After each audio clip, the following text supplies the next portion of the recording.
Assalamualaikum warahmatullahi wabarakatuh. Hello, my name is Ulfha Rima Dewi. I am a student of English Education Study Program at Raden Patah State Islamic University, Palembang.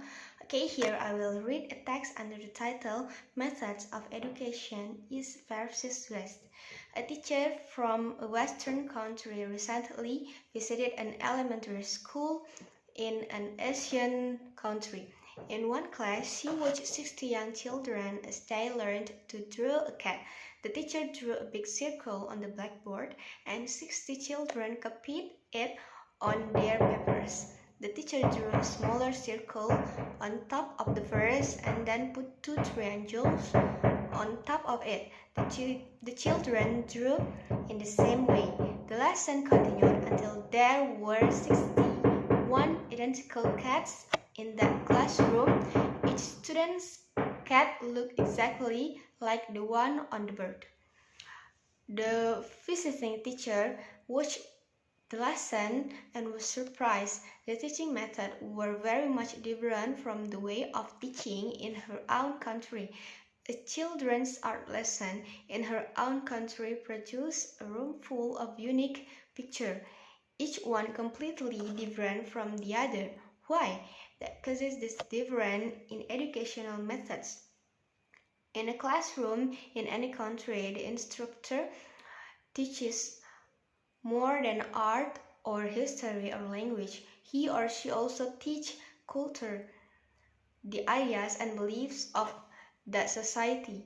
Each educational system is a mirror that reflects the culture of the society. In a society such as the United States or Canada, which has many national, religious, and cultural differences, people highly value individualism, the differences between people.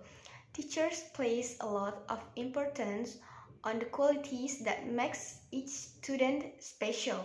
The educational system in this country shows those values. Students do not memorize information. Instead, they work individually and find answers themselves.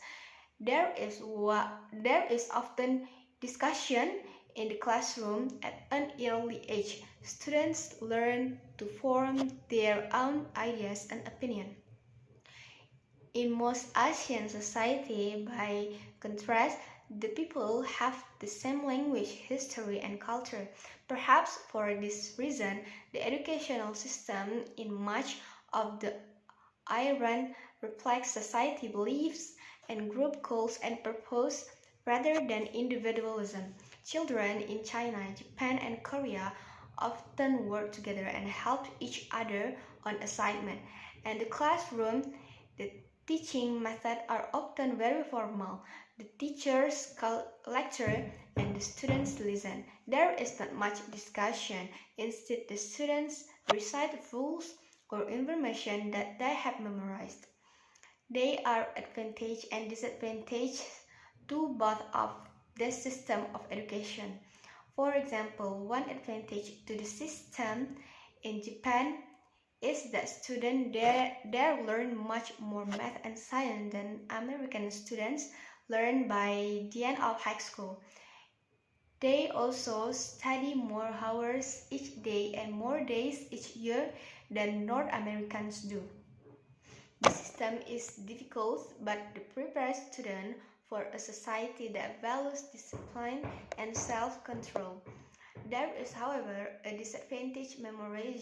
Memorization is an important learning method in Japanese school, yet many students say that after an exam they forget much of the information that they have memorized. The advantage to the educational system in North America, on the other hand, is that students learn to think for themselves. The system prepares them for a society that values creativity ideas. There is, however, a disadvantage. When students graduate from high school, they haven't memorized as many basic rules and facts as students in other countries have.